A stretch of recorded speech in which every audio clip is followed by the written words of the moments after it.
Bienvenidos a esta sesión de cardiopatía isquémica.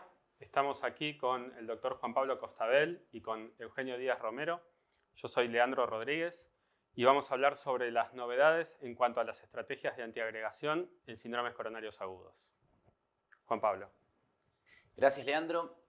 Un poco el título que le pusimos a la charla es Novedades en estrategias de antiagregación, entendiendo que no solamente van cambiando los antiagregantes plaquetarios, sino también la forma en que los utilizamos.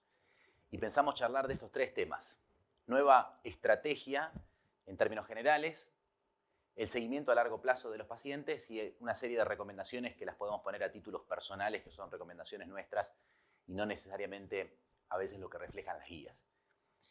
En relación al nuevo concepto de estrategia, en los últimos años los múltiples trabajos nos han demostrado que durante los primeros días de que se produce el síndrome coronario agudo, la diferencia con la utilización de antiagregantes potentes en relación a antiagregantes menos potentes, como pasó acá en Triton TIMI-38 entre clopidogrel y prasugrel, hay un beneficio a favor del antiagregante potente con una reducción de los eventos trombóticos isquémicos, definitivamente.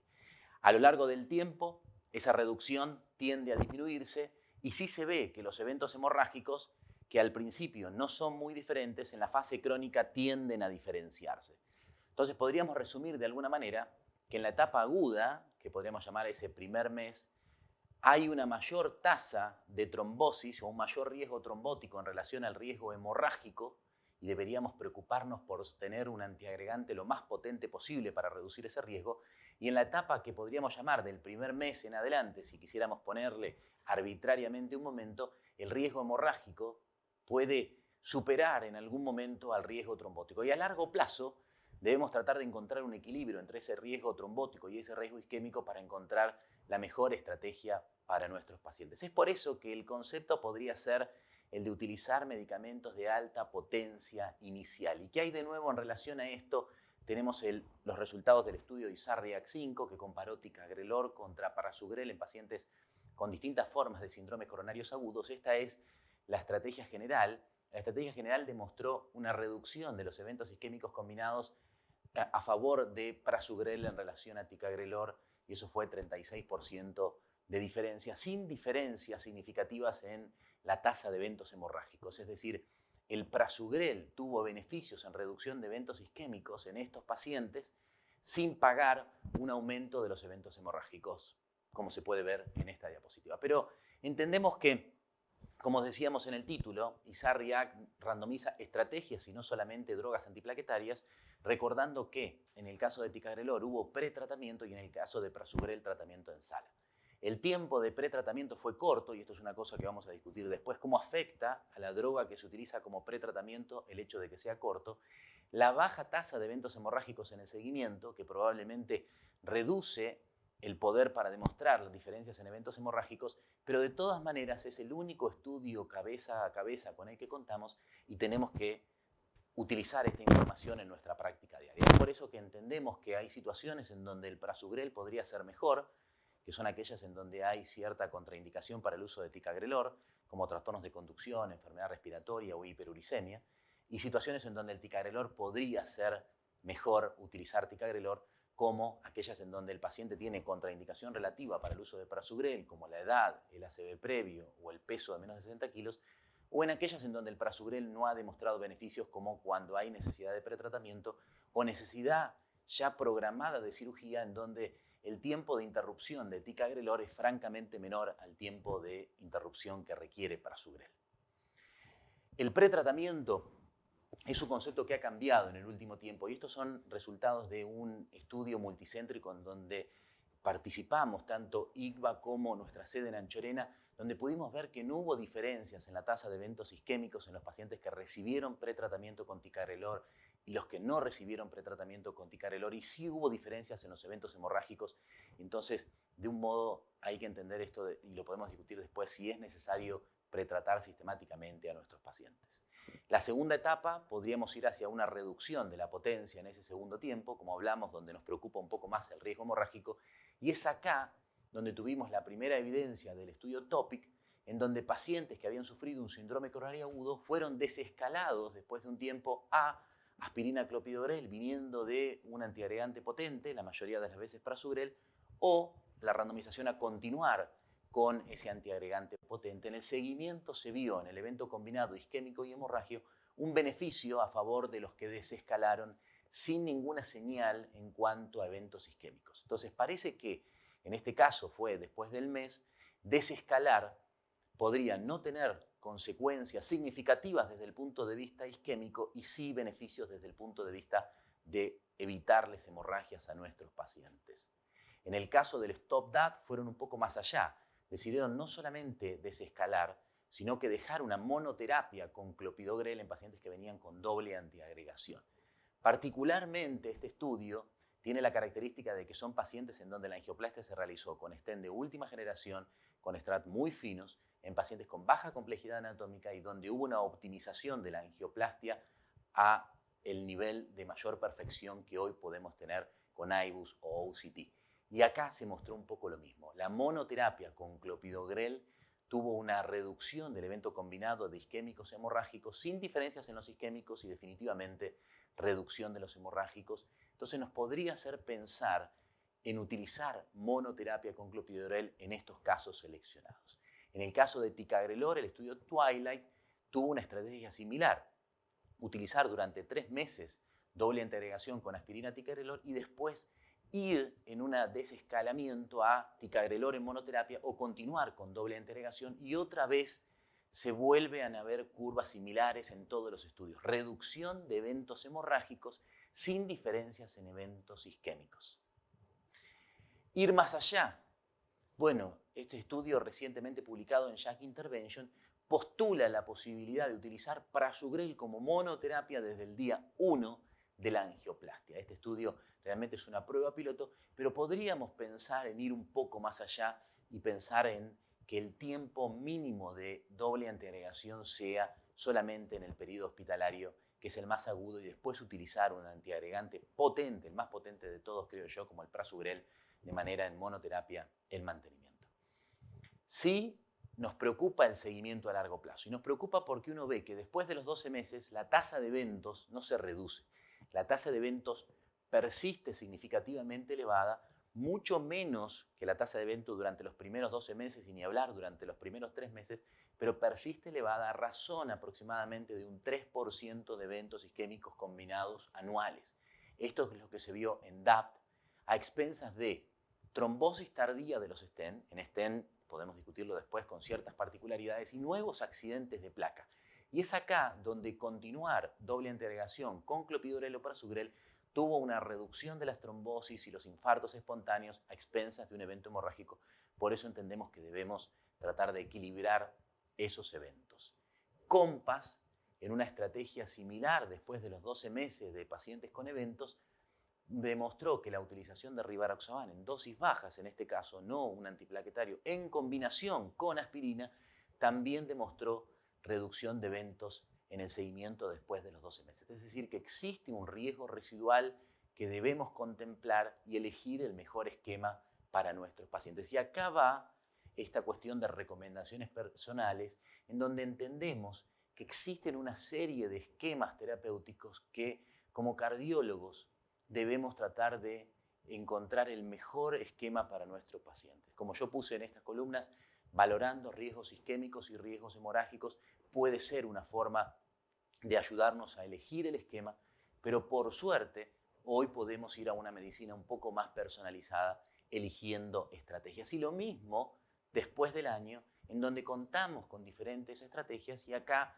no solamente valorando el riesgo hemorrágico, sino también teniendo en cuenta características clínicas y anatómicas del paciente que nos pueden ayudar a tomar una decisión. Para concluir y llevar a la discusión, podemos decir que la variedad de esquemas antitrombóticos disponibles permite una individualización del tratamiento y los pacientes nos exigen una medicina más personalizada.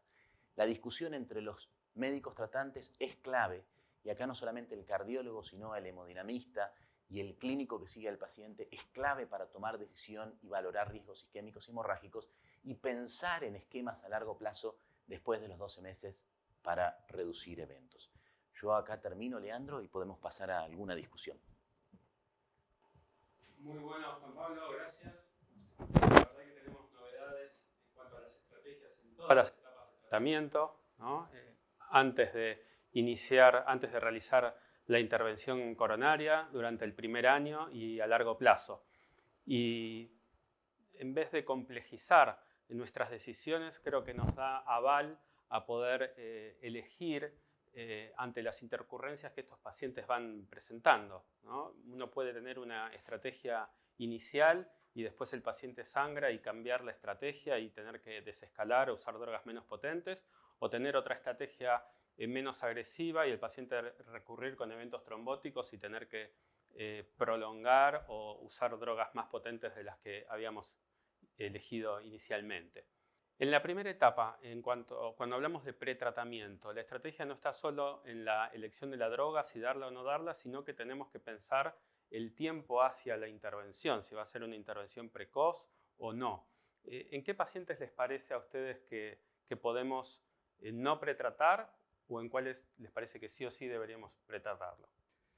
Bueno, el tiempo a pretratar a los pacientes, yo creo que estaría definido en cuanto a cuánto es el tiempo estimado en estudiar ese paciente con un cateterismo.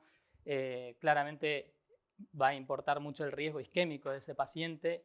Cuando pretratar va a ser un punto importante el riesgo isquémico y ahora, digamos, con esta nueva evidencia, sabiendo que podemos pretratar, por ejemplo, con Prasugrel, que es un antiagregante potente, una vez que tenemos el diagnóstico de la anatomía coronaria, es un buen dato, digamos, algo que ayuda a definir, digamos, el pretratamiento. Estoy de acuerdo completamente con lo que dijo Eugenio. Creo que el tratamiento con Prasugrel en sala es una buena estrategia siempre que el riesgo hemorrágico del paciente lo permita. Hay cuestiones en nuestro país que tienen que ver también con el acceso a la medicación y los costos que a veces también influyen en la decisión. A veces no tanto en la medicación intrahospitalaria, pero sí en la medicación a largo plazo. Sí, la verdad que en cuanto al pretratamiento, digamos, no siempre tenemos en todos los centros disponibilidad de tratar rápido a los pacientes y tampoco hay que confiarse con esto en dejarlo más de 24 horas sin medicación. Yo creo que el paciente que puede tratarse rápidamente y tenemos que ser cada vez más conscientes de los tiempos en los síndromes sin supra, podemos obviar el pretratamiento con beneficios que son cada vez más demostrados. Y cuando hablas de desescalar en un paciente que viene con doble antiagregación o con tratamiento más potente, en la práctica no siempre es al mes o a los 3 meses como muestran estos estudios, sino ante la presencia de un evento.